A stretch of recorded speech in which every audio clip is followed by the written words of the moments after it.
Madame, mademoiselle, messieurs, bonjour et bienvenue sur ce plateau de KTO Magazine. Quelques extraits tout de suite en vrac de l'un des derniers livres d'Alain Finkielkraut. Aujourd'hui, notre invité, le livre et les livres sur la laïcité aux éditions Verdier, qui nous aura servi de support à la préparation de cette émission.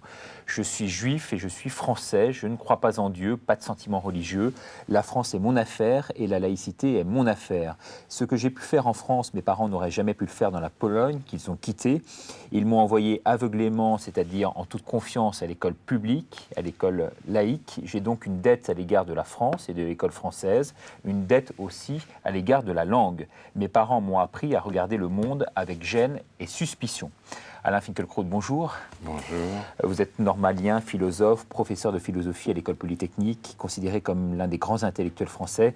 Vous n'hésitez pas à braver le politiquement correct. Auteur de nombreux essais comme La défaite de la pensée en 1987. Vous venez de publier Nous autres modernes aux éditions Ellipse. Avant de visionner avec vous un long sujet qui vous est consacré, un portrait, quelques mots tout de suite sur la polémique qui vous touche à l'heure actuelle et qui fait suite aux déclarations au journal israélien Haaretz. Est-ce que vous vous estimez aujourd'hui victime d'un lynchage médiatique ? Le lynchage médiatique a eu lieu. Il est difficile d'employer un autre terme. Beaucoup de journaux s'y sont mis et un magazine, Le Nouvel Observateur, a même affiché ma photographie en couverture avec les légendes, les néo-réacs. Ils aggravent les fractures françaises. J'étais donc le chef de file d'une conspiration extrêmement dangereuse et c'était, si vous voulez, comme si un fantasme narcissique était réalisé et en même temps puni. Tout le monde rêve de gloire et donc peut-être d'avoir sa tête sur la couverture d'un magazine, mais là c'était sous la forme wanted. Si vous voulez, il ne manquait plus que le montant de la prime. Mais en même temps, je ne veux pas m'attarder trop longuement sur la violence qui m'a été faite, ou du moins je veux mitiger ce jugement. J'ai quand même eu, après la parution de cet article du Monde, qui était un montage, disons, très malveillant de citation d'un entretien au journal Haaretz, j'ai eu l'occasion de répondre. J'aurais été vraiment une victime absolue si j'avais été bâillonné et condamné à assumer le personnage né de ce puzzle citationnel. Non, j'ai pu répondre dans Le Monde, j'ai pu répondre à Europe numéro 1, à France Culture. Certes, beaucoup de gens ont continué à me harceler, à me frapper d'anathème, mais l'opinion publique saisi du problème a, je crois, dans sa majorité compris que l'article du Monde avait, donnait de moi une image déformée. Donc voilà. Parce qu'on vous traite de réactionnaire, mais on vous traite également de dogmatique, d'extrémiste, voire même de raciste. Et là, ça doit vous toucher dans votre fort intérieur. L'accusation de racisme, il faut bien comprendre que c'est la plus grave possible. Ce que je constate, c'est que c'est le retour de la haine dans le débat d'idées. Au fond, on avait cru que le XXe siècle avait été une longue parenthèse conclue par la chute du mur de Berlin et que, précisément, l'humanité, guérie de ses tentations totalitaires, reprenait sa marche démocratique, ce qui devait se traduire dans le monde intellectuel par la substitution du débat au combat. C'était le titre, vous vous souvenez, c'est toujours d'ailleurs le titre de la revue de Pierre Nora. Il faut en rabattre. C'est en réalité le moment antitotalitaire qui a été une courte parenthèse. On a l'impression que les intellectuels français si vous voulez, ont du mal à résister à une espèce de passion binaire, robespierriste, l'idée selon laquelle la politique, c'est la guerre de l'humanité contre ses ennemis. Et l'ennemi de l'humanité dans le monde actuel, ce n'est plus le bourgeois qui empêche la réalisation des grandes aspirations révolutionnaires, c'est le raciste.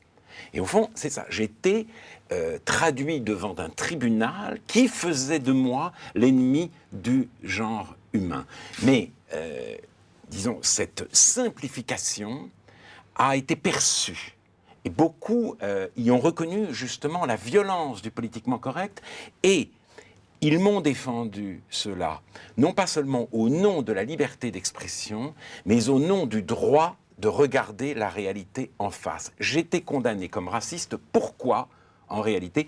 Parce que je dis depuis un certain temps que l'Occident, précisément, n'a pas le monopole du racisme, et qu'une société multiraciale risquait, ce n'était pas son destin inéluctable, c'était une menace, risquait de devenir multiraciste. Et qu'il y avait peut-être du racisme dans la violence de ces émeutiers, et en tout cas quelque chose d'inexcusable, précarité, exclusion, perspective du chômage, tout cela est vrai, mais cela n'excuse ni même n'explique le saccage des écoles. Et je me suis étonné, avec d'autres malgré tout, que le cœur de l'humanisme occidental ne batte plus aujourd'hui pour l'école, mais pour ses incendiaires. On dit de vous que vous êtes quand même le révélateur de toutes ces passions. Vous les cristallisez à vous tout seul. C'est aussi la raison pour laquelle vous faites l'objet de telles attaques à l'heure actuelle. Ben, disons que je paye sans doute pour des propos, si vous voulez, que la bien-pensance ne peut pas reprendre à son compte. Parce que, enfin, je donne un entretien à un journal israélien. Certains propos paraissent extrêmes, antipathiques, odieux. Je suis un intellectuel français. La première des choses à faire, c'est de me demander si je reconnais cet entretien, qu'est-ce que j'ai dit, qu'est-ce que je n'ai pas dit, et puis surtout de me demander, puisque je suis là, ce que je pense en réalité des banlieues. J'aurais dit, par exemple, que le titre choisi par Haaretz dans sa version hébraïque, « Ils ne sont pas malheureux, ils sont musulmans », pour désigner les émeutiers, n'est évidemment pas de moi, que je n'ai ni prononcé ni pensé une phrase pareille, que je la récuse et que je la déteste. De même, la version anglaise a choisi pour titre « Les barbares sont à nos portes », titre cité par Edoui Plenel dans un entretien où il m'attaque, sauf que je n'ai jamais dit ça.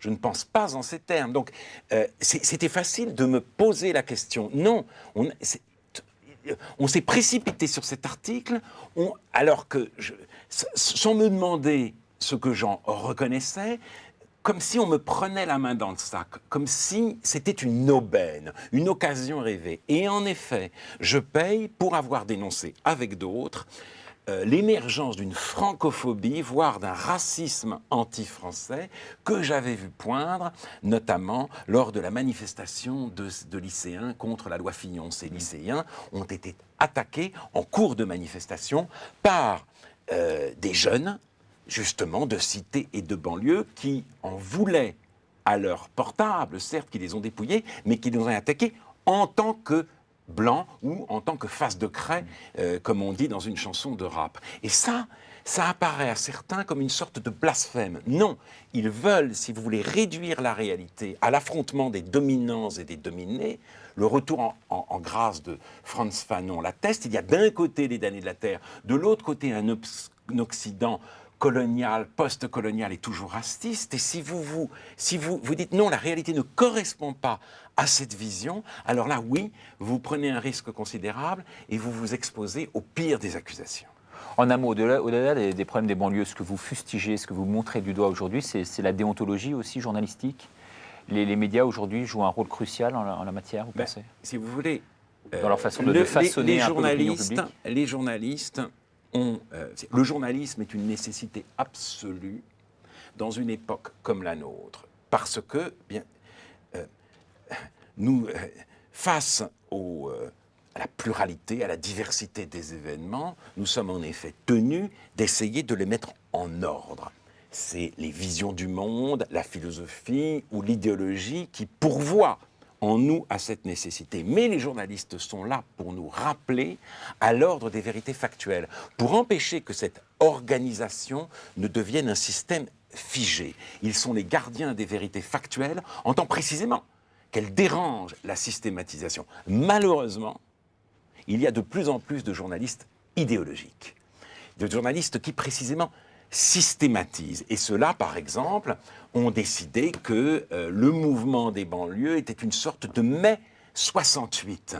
Ils ont projeté sur ces événements des catégories antérieures qui, en quelque sorte, les édulcoraient, les rendaient, les acclimataient, les rendaient familiers, leur faisaient perdre de leur inquiétante étrangeté. Mais ça, c'est une pensée ultra systématique. Et je pense en effet que lorsque le journaliste abandonne les vérités factuelles au profit de la pensée systématique, il trahit sa vocation et il nous met nous-mêmes en péril, car dès lors, comment allons-nous faire pour garder contact avec la réalité dans ce qu'elle a d'irréductible ? Ce que je vous propose, Alain Finkielkraut, avant de poursuivre ce débat, c'est de visionner ensemble un reportage donc, qui vous est consacré, qui est signé par un journaliste, lui, indépendant, qui a une très belle éthique. Il s'appelle Frédéric Jakovlev et vous l'avez rencontré. Regardez. Le corps est voûté, presque plié, prostré sur le manuscrit. La myopie sans doute, mais pas uniquement. L'abandon est total, comme s'il fallait contraindre ce corps, le contraindre au travail, à la concentration, jusqu'à l'usure. Plus rien n'existe, ne reste que la pensée au travail. L'image fascine, car tout est là. Alain Finkielkraut a un côté martyr, tout est voué à la cause. Et dans la pénombre de son bureau, on est forcément un peu intimidé. Sans doute la conscience d'être face à un monstre, un des philosophes contemporains les plus importants. À 57 ans et une quinzaine d'ouvrages publiés, l'homme est de tous les grands débats qui animent la société. La guerre en ex-Yougoslavie, la laïcité, les émeutes en banlieue, il aurait facilement pu porter l'étendard de l'intellectuel engagé. D'autant qu'il appartient à cette génération de penseurs nés dans le sillage d'un certain mois de mai. En mai 68, il a une vingtaine d'années, l'âge des passions. La modernité qui avait pris naissance avec le siècle des Lumières, avec la Révolution française, trouve enfin son apogée. Le vieux monde est mort, il faut tout réformer, tout changer. Les slogans de l'époque en disent long. Alain Finkielkraut aurait dû s'inscrire dans cette école de pensée. Il est clair que j'ai échappé à ce lyrisme, à cette opposition du vieux et du jeune, parce que le vieux monde dont mes parents étaient encore dépositaires, il était derrière moi et il avait déjà disparu. Et j'avais envie de courir à sa rescousse. Il n'était pas ce qui pèse, il était la fragilité même. Je n'ai jamais sombré dans une apologie fanatique de l'adolescence, de la jeunesse. Le vieux ne pouvait pas avoir pour moi le visage de l'oppression. Impossible donc pour Alain Finkielkraut de faire table rase du passé. Et pour les médias, si l'on n'est pas moderne, on est nécessairement réactionnaire. Rapidement, il est qualifié d'ultra-conservateur. La grande question n'est plus de comprendre sa pensée, mais de savoir s'il est de droite ou de gauche. La caricature, le triomphe de la pensée unique, que lui-même combat dans son œuvre. Les poings fermés pour se défendre ou attaquer, un peu des deux sans doute. Cette vieille querelle l'anéantit, il faut aller plus loin. Finkielkraut est un moderne qui a ouvert les yeux. Pour lui, impossible de se contenter de la déconstruction. À cela, une explication, et elle est à chercher du côté de son histoire personnelle. Alain Finkielkraut est le fils d'un maroquinier juif déporté à Auschwitz. En quelque sorte, il est un survivant, et cela explique une partie de sa pensée. Mes parents, en effet, ont connu l'épreuve de la guerre, de la fuite, pour mon père de la déportation, etc. Et puis ont vu leur famille périr. Alors, je ne peux pas non plus m'emparer de leur expérience pour la faire mienne.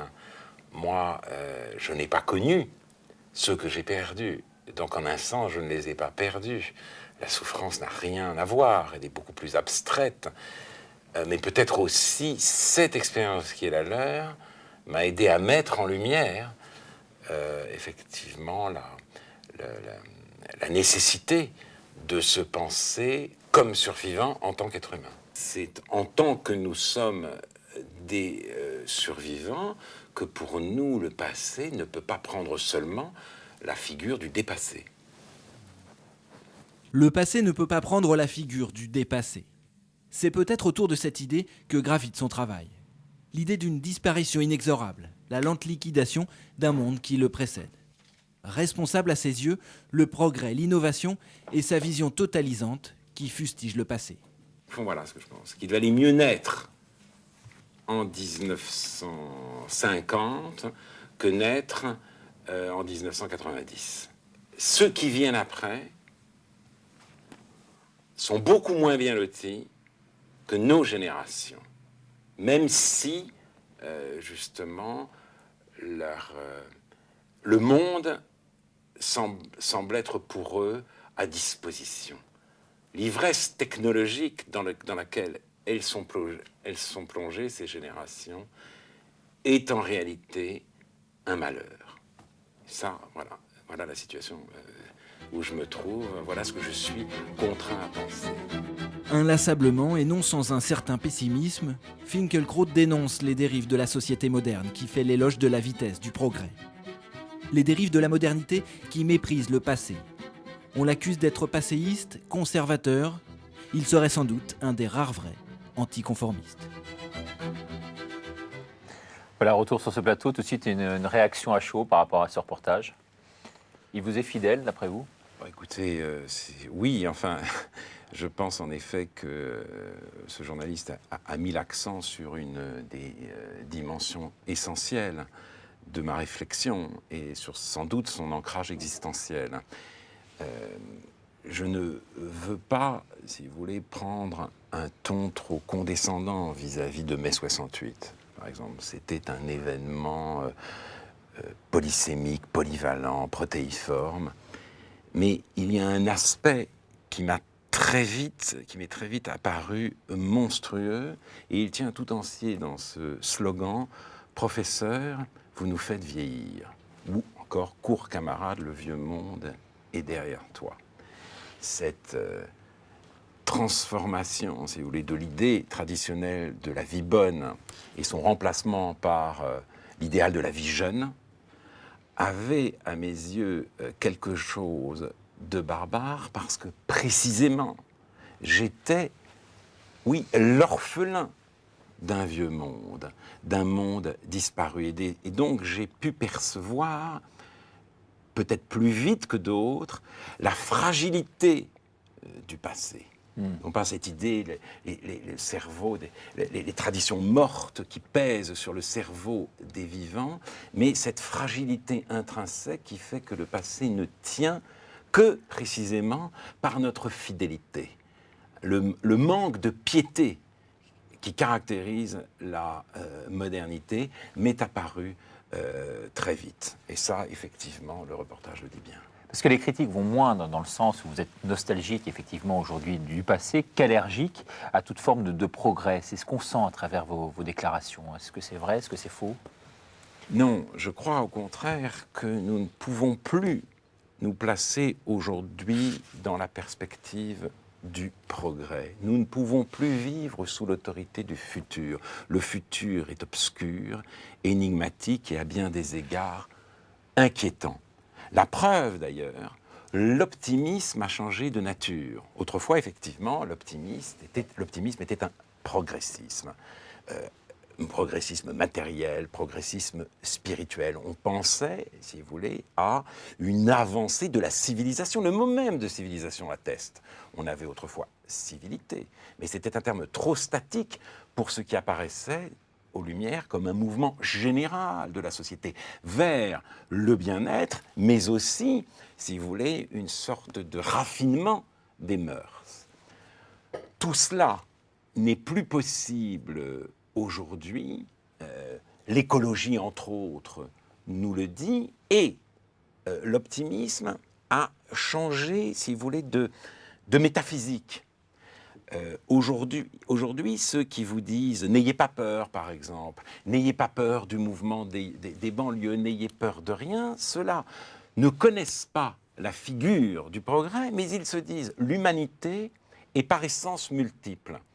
il n'y a pas de nature humaine, il y a une infinie plasticité humaine. Alors il va y avoir des transformations. Alors le clonage va peut-être complètement modifier la famille. Alors tout se chamboule. Mais pourquoi s'inquiéter? Chaque crépuscule est suivi d'une nouvelle aurore. Donc ce n'est plus l'optimisme progressiste qui prévaut, mais l'optimisme postmoderne.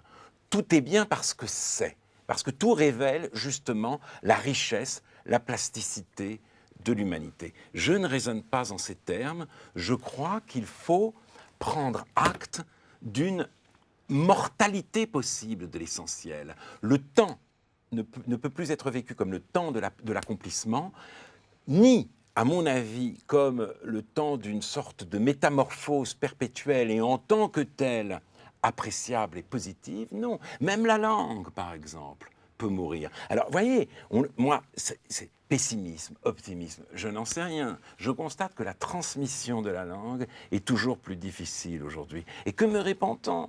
Mais pourquoi s'en faire? On parle différemment.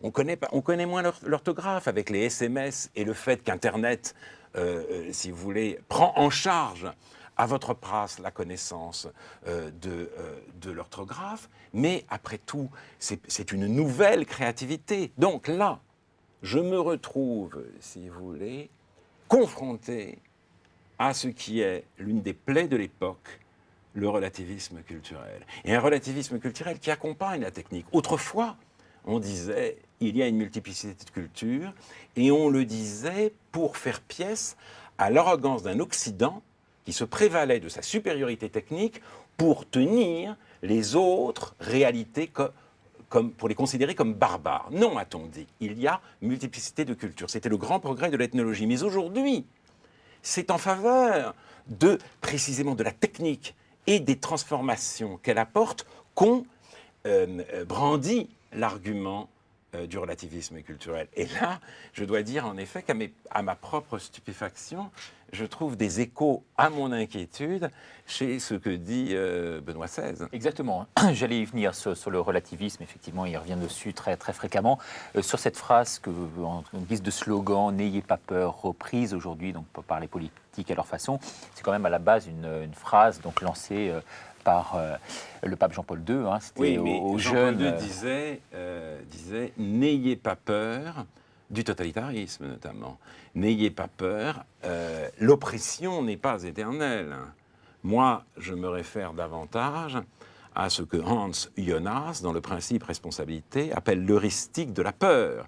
La peur peut être bonne conseillère quand précisément il s'agit pour nous de réagir à certaines avancées techniques effrayantes. Mais j'en reviens. Donc d'après vous, dans l'espérance chrétienne, il y a une forme de naïveté qui ne va pas forcément avec la... Je crois que la peur dont je parle peut aller de pair avec cette espérance. D'ailleurs, l'espérance était pour Péguy la vertu cardinale, et il y avait chez Péguy un immense élément d'inquiétude. Et d'ailleurs, c'est ça, je crois, le cœur de sa polémique avec Jaurès. Je ne parle pas des propos, si vous voulez, inqualifiables, que Péguy a tenus sur Jaurès dans les années qui ont précédé la déclaration de guerre. Là, il s'est un peu perdu, il s'est un peu oublié. Mais je parle de son hostilité à l'optimisme socialiste. Et notamment à cette phrase attribuée à Jaurès, « Rien ne fait de mal ». Et il disait « Non, non. Qu'est-ce que c'est que cette idée que l'histoire serait un processus continu allant vers le mieux? Non, il y a des drames, il y a de l'irréparable. » Et donc, l'espérance, chez lui, allait de pair avec l'inquiétude et la conscience de l'irréparable. Quand vous parlez de relativisme, on peut également évoquer la démocratie, puisqu'aujourd'hui, vous attaquez, vous, aux limites, entre guillemets, de cette démocratie telle qu'elle est pratiquée dans nos pays occidentaux. Vous dénoncez comme un mensonge dangereux ce désir d'égalité, ce concept né de la démocratie. Non, là, je pense que Tocqueville doit nous être d'un grand secours. Il montre bien dans un livre absolument extraordinaire qui s'intitule « De la démocratie en Amérique », que l'idée mère de notre temps, de notre civilisation, c'est l'égalité. Il dit, qu'est-ce que la démocratie ? C'est un mouvement, une dynamique continue d'égalisation des conditions. Mais lui-même...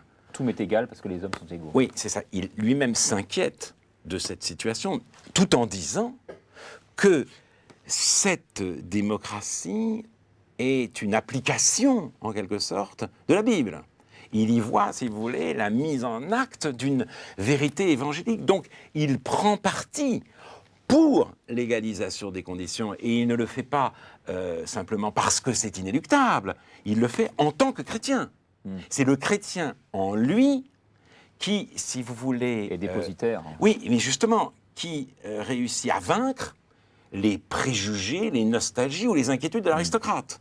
En tant que chrétien, il adhère à une démocratie qui, justement, détruit la société dont il vient. Donc, mettre l'égalité au principe du vivre ensemble plutôt que la hiérarchie, c'est un bien, dit Tocqueville. Mais c'est un bien jusqu'à un certain point, car si, en démocratie, tout devient démocratique, alors l'humanité même est en péril, et on le voit à l'école. L'école est un lieu où se pratique, où doit pouvoir se pratiquer l'égalité des chances.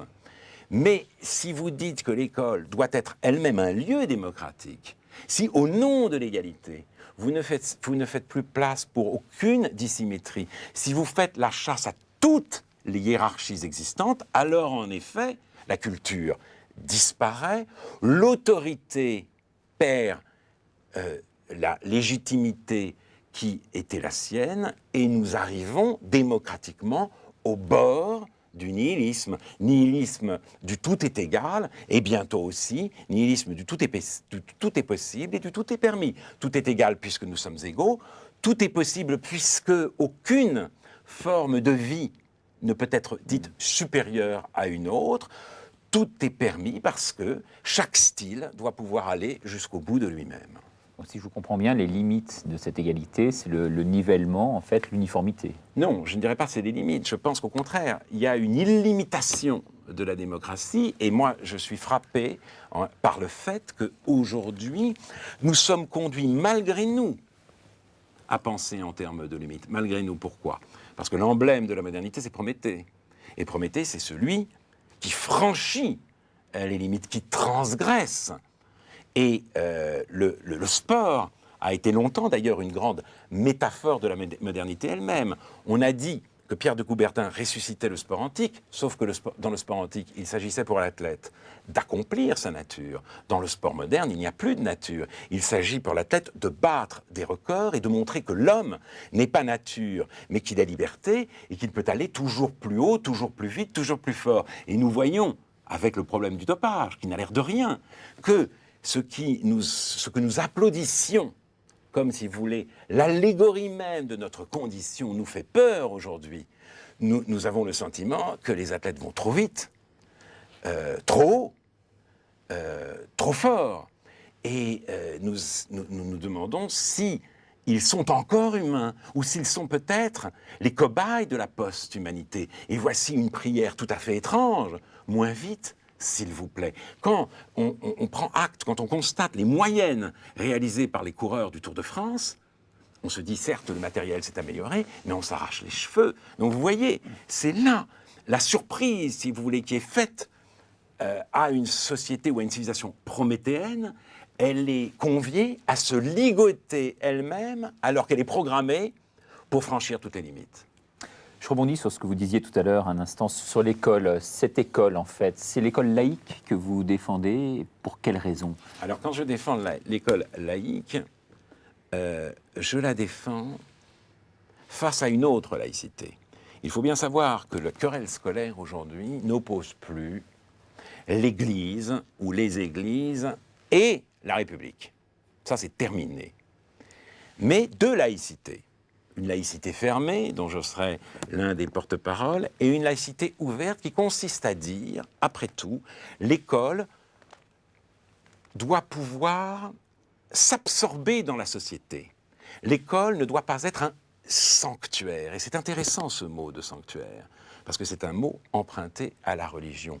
Et en effet, l'école laïque au sens que j'ai encore connu, était un lieu séparé. Elle avait quelque chose de commun avec les églises, ou les synagogues, ou les temples, que précisément, elle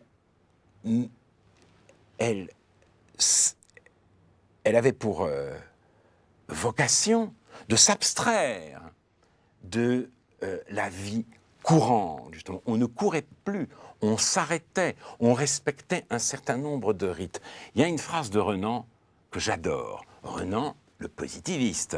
Renan qui a dit de Jésus, cet homme remarquable. Renan, donc, le laïc. Mais que dit-il, Renan, qui a défroqué même, puisqu'il était séminariste? L'Église m'a séparé du profane et je l'en remercie. Et moi, je peux dire, l'école laïque m'a séparé du profane et je l'en remercie. Et on assiste aujourd'hui à sa profanation.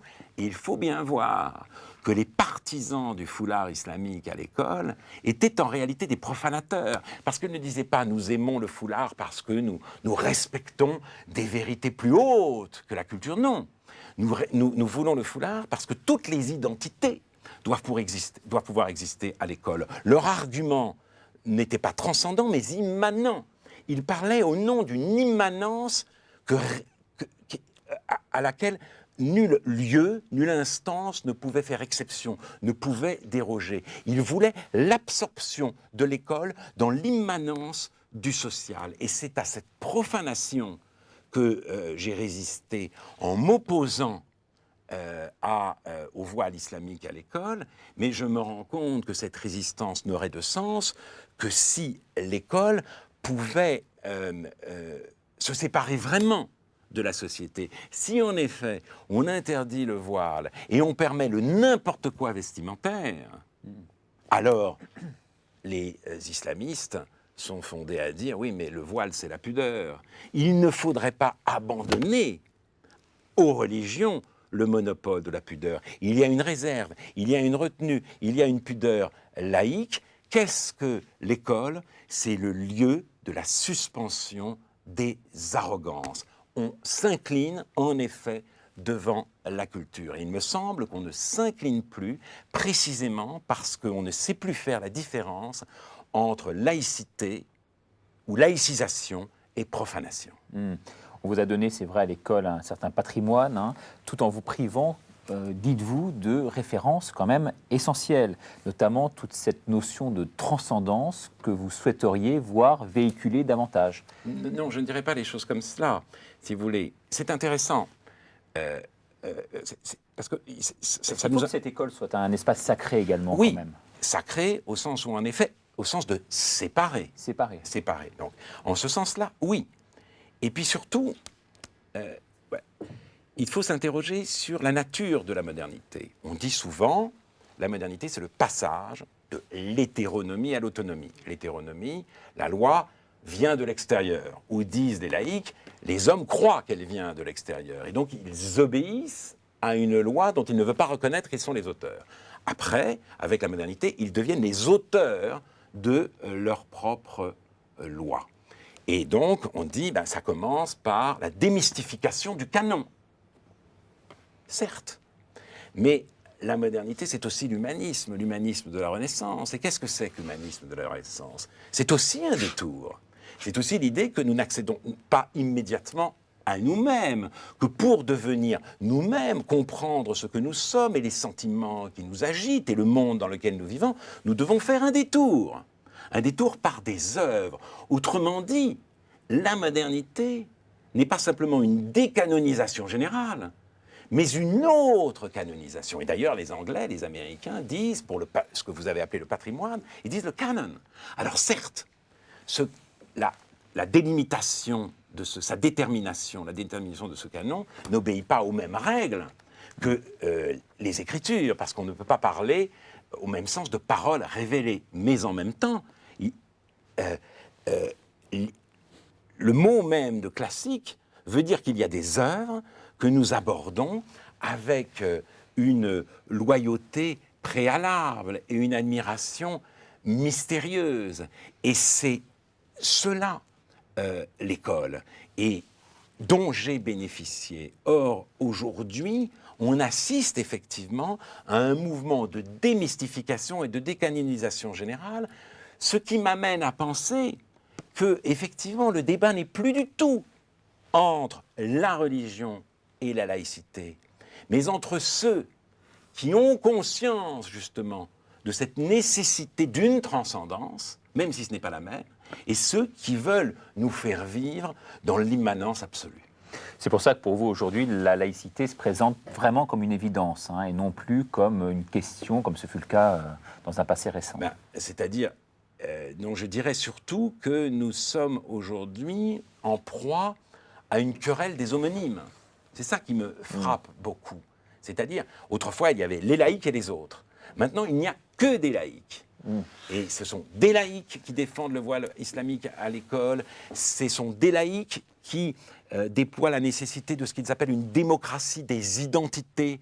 Ce sont des laïcs qui disent, voilà, dans un premier temps, l'idée du semblable, c'était amenait la France à vouloir assimiler les autres au travers de l'école. Maintenant, l'assimilation, c'est fini. Il faut que chacun puisse déployer son identité. Et, ajoute-t-il, c'est bien pourquoi, à l'école, le paradigme de la transmission doit laisser place au paradigme de la communication. Mais précisément, encore une fois, ce que les religions, ou en tout cas le catholicisme et le judaïsme, ont en commun avec la laïcité dont je me réclame, c'est l'affirmation de la précédence de la transmission sur la communication. Mais il y a un risque pour les religions aussi de s'abandonner au paradigme de la communication. Bien sûr, ce risque, il existe à tous les niveaux. Et moi, il me semble que là encore, le pape Benoît XVI en est conscient, il essaye de résister, mais quelquefois j'ai l'impression, à l'entendre, qu'il est certes le chef, mais en même temps presque le dissident de sa propre Église. C'est tout le débat entre le temporel et le spirituel, en fait. Oui, mais tout est aussi le débat entre le vieux monde et justement les nouveautés technologiques qui nous transforment de fond en comble. Et ce qui est paradoxal, finalement, si je vous suis bien dans ce raisonnement, c'est que c'est au sein même de cette laïcité que se produisent finalement les affrontements aujourd'hui les plus forts, les plus terribles. Absolument, absolument. C'est ça la grande nouveauté, c'est laïc contre laïc. C'est laïc contre laïc, et c'est démocrate contre démocrate aussi. Sauf que, bien entendu, les partisans de ce processus d'égalisation généralisée des conditions et de cette profanation de l'école me refusent la qualité de démocrate. Et c'est ainsi. Je suis réactionnaire. Et le réactionnaire, c'est qui ? C'est celui qui habite la poubelle de l'histoire. Et là encore, on est surpris parce que, au fond, on faisait usage de la catégorie de réactionnaire au temps où, disons, l'idée révolutionnaire était forte et aimantait les consciences. Parce que la révolution, c'était quoi ? C'était la locomotive de l'histoire. Mais on s'est dit, puisque l'idée révolutionnaire est tombée en disgrâce, alors on revient, si vous voulez, à la démocratie, c'est-à-dire à l'idée de la nécessité de délibérer et une nécessité qui procède de notre finitude. Nous avons besoin des autres pour accéder à la vérité. La vérité naît de la confrontation des points de vue, des convictions. Or non, ce qui aujourd'hui prévaut sous le nom de démocratie, c'est précisément, l'apologie du processus. Un nouveau processus historique qui n'est plus le processus de la lutte des classes, le processus révolutionnaire, mais le processus démocratique d'égalisation des conditions. Et face à lui, si vous avez quelque chose à objecter, alors vous devenez inéluctablement réactionnaire. Et c'est ainsi que la qualité de démocrate, que la qualité de laïc me sont l'une et l'autre retirées par les partisans du cours des choses, par les zélotes du mouvement, et me voici devenu réactionnaire. Mais ce que j'aimerais quand même savoir derrière tout ça, c'est que vous prenez, vous, Dieu d'un côté, César de l'autre, chacun ses prérogatives. Non, avec... je suis très sensible, si vous voulez, à la distinction pascalienne des ordres. Je crois que Pascal est un des plus grands penseurs français, et la distance des corps aux esprits et des esprits à la charité. D'ailleurs, c'est Léon Brunswick qui avait mis l'accent sur le paradoxe de cette distinction des ordres, parce qu'après tout, Pascal aurait pu en rester au dualisme. Les corps, la chair, d'un côté, de l'autre côté, la grâce, la surnature. Non, il a quand même parlé des vérités d'ordre spirituel, de l'indépendance de l'ordre spirituel. Et au fond, la laïcité, ce n'est rien d'autre. Ouais. Ce n'est rien d'autre. Jésus n'est pas venu pour régner, mais pour régénérer. Oui, d'une part, mais ça, c'est le troisième ordre, la charité. Et puis, il y a les vérités d'ordre, il y a la liberté de l'esprit qui s'exerce au travers, précisément, de la culture et des sciences. Et c'est cet ordre, aujourd'hui, qui est menacé, dont on ne comprend plus l'indépendance. Si vous voulez, le sociologisme a un peu tendance à tout rabattre et à nous faire vivre dans un monde à une seule dimension, la dimension charnelle devenue dimension identitaire. Et c'est à cela que en effet, je m'oppose. Alors on va parler juste un court instant de vous et de votre parcours, si vous voulez bien, spirituel. Est-ce que votre cheminement spirituel a évolué avec le temps? Est-ce que vous vous considérez aujourd'hui comme une personne athée? Et sinon, de quelle façon? Non, ce qui a évolué avec le temps, sans doute, c'est mon rapport à la religion. D'abord au judaïsme, comme religion, j'emploie ce mot, faute peut-être d'un terme meilleur, et même au catholicisme. Je n'ai jamais, si vous voulez, eu en moi même la tentation de croire. Au fond, j'ai toujours cru en la mort. Et donc, l'idée d'un au-delà, mais malheureusement étrangère. Et cela n'a jamais changé. Mais ce qui a changé, c'est mon rapport au judaïsme d'abord. Mes parents viennent d'une famille en voie d'assimilation en Pologne.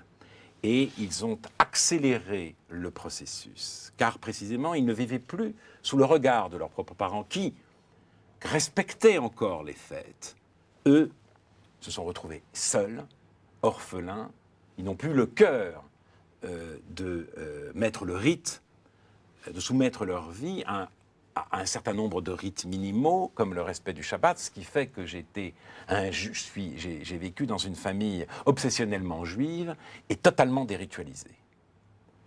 Et puis aussi, ils avaient une hostilité à l'égard du monde orthodoxe, parce que c'est ce monde qu'ils avaient côtoyé à Varsovie pour mon père, à Lvov pour ma mère, et le sionisme notamment est né malgré tout aussi d'une révolte contre l'orthodoxie, double révolte, contre l'orthodoxie d'une part et d'autre part contre l'antisémitisme.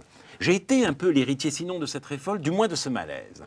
Et j'ai changé notamment au travers de la lecture de Lévinas et de la rencontre de Béni Lévy. C'est avec le livre dont vous avez parlé, le livre et les livres. Ce sont une série d'entretiens sur la laïcité que j'ai eu avec Béni Lévy, Pierre Victor, qui était autrefois Pierre Victor, le leader charismatique des maoïstes français, de la gauche prolétarienne, que j'ai moi rencontré en 1980 et avec lequel j'ai fondé l'Institut d'études lévinassiennes à Jérusalem. Il y avait aussi avec nous Bernard-Henri Lévy. Et donc, nous avons eu dans le cadre de cet institut et dans d'autres lieux des entretiens, voilà, donc, qui sont publiés aujourd'hui. Béni Lévy, je le rappelle, est mort brutalement à 58 ans, il y a 2 ans, en octobre 2003. Et là, effectivement, le contact avec Béni Lévy m'a réconcilié avec le monde de mes grands-parents et de mes arrière-grands-parents. J'ai compris ce qu'il en était du judaïsme. J'ai compris aussi cette phrase extraordinaire d'Edmond Jabès. À l'âge déclaré d'un juif, il faut toujours ajouter 5000 ans. Mais en même temps, j'ai compris aussi, face justement aux transformations de la laïcité, à cette espèce de profanation généralisée, ce que le catholicisme avait de nécessaire. J'ai compris aussi ce que la culture, dont j'étais l'héritier, évidemment lacunaire et partiel, devait à ce catholicisme.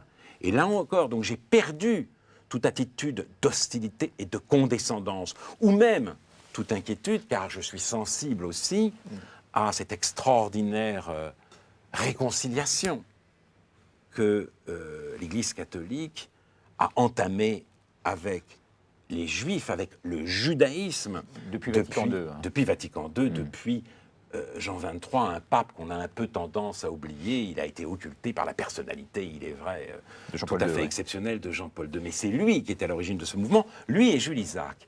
Et cette idée que, justement, ces deux, le judaïsme et le catholicisme, dialoguent à égalité, ça, je trouve que ça a une importance inouïe. Et donc, pour toutes ces raisons, j'ai perdu mes divers préjugés, mais je n'ai pas gagné la foi. C'est ça, parce que vous n'êtes pas encore rallié à l'idée que Dieu, aujourd'hui, préside à nos destinées. Non, je ne pense que je ne serai jamais rallié à l'idée. Une fois, j'ai participé à un débat sur cette question-là avec le cardinal Lustiger, et j'ai dit, j'ai essayé de me placer dans la situation existentielle du croyant et de l'incroyant. Et j'ai dit, le croyant sait qu'il croit, l'athée, l'irreligieux, l'incroyant, croit qu'il sait. Et c'est vrai, je suis dans cette situation, c'est-à-dire, si on me demande, je sais qu'il n'y a rien. Voilà, je le vis comme ça. Mais bon, en même temps, je me reprends. Ce savoir est plutôt mélancolique. Il ne me rend pas plus intelligent. Je ne pense pas, si vous voulez, à la religion comme obscurantisme. Je suis sorti depuis longtemps des alternatives des Lumières. Mais il est vrai, c'est comme ça.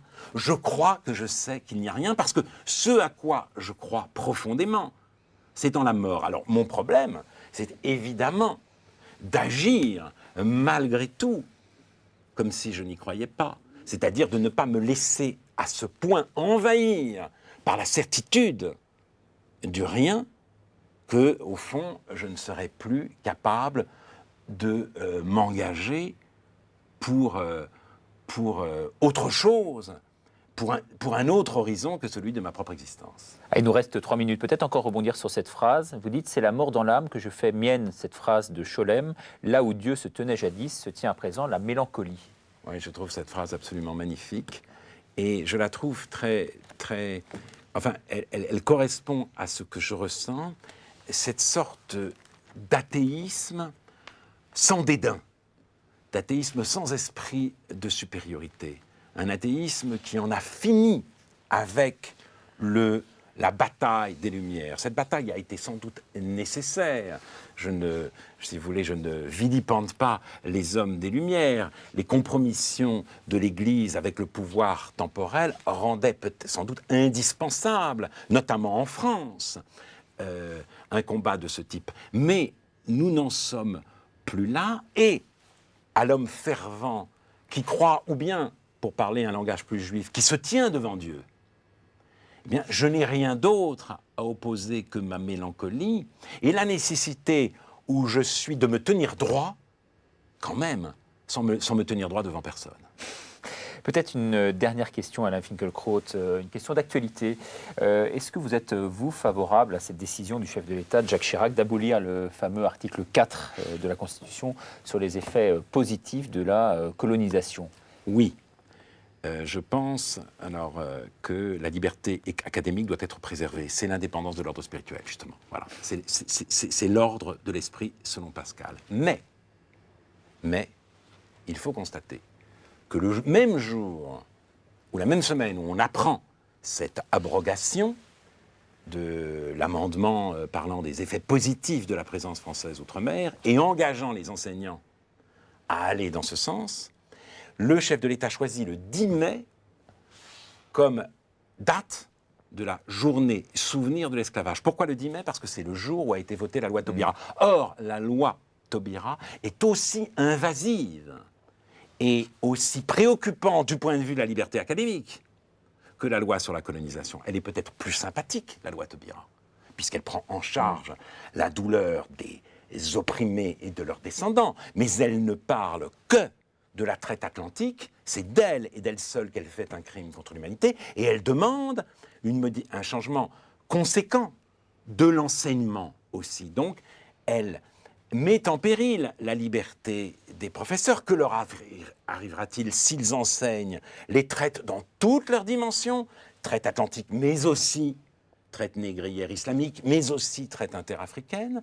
Qu'arrivera-t-il s'ils disent qu'au bout du compte, la spécificité de l'Occident, ce n'est pas la traite, même si elle a pris des formes particulièrement cruelle et meurtrière avec le commerce triangulaire, mais c'est l'abolitionnisme dont on n'a pas connu, qui n'a pas eu la même réalité, ni en Afrique, ni dans les pays musulmans. Donc je suis, moi, frappé par cette situation, et je ne crois pas qu'on puisse célébrer, si vous voulez, la victoire de la liberté académique. Je crois qu'il faut malheureusement prendre acte de la victoire du politiquement correct, et on voit que des minorités exsangues, vieillissantes, les rapatriés, les harkis, sont sacrifiés au profit de minorités beaucoup plus fortes, aux contours indéfinis et qui font peur. Je n'ai rien contre, évidemment, et ce n'est pas à moi d'en juger en plus, la mise sur pied d'organisations noires ou africaines ou antillaises, mais celle-ci exprime toute une série de revendications que nul n'ose mettre en cause de peur de les voir se durcir et se radicaliser, et aussi par peur des émeutes dont nous avons parlé tout à l'heure. Et là, la liberté académique n'a rien à y gagner. Je vous remercie infiniment, Alain Finkielkraut, d'être venu participer à cette émission KTO Magazine. Je suis sûr que votre intervention sur notre plateau va susciter de très nombreuses réactions. Vous pouvez nous les envoyer sur votre site internet qui s'inscrit à présent sur votre écran. Merci beaucoup, monsieur, et à très bientôt pour un nouveau numéro de KTO Magazine.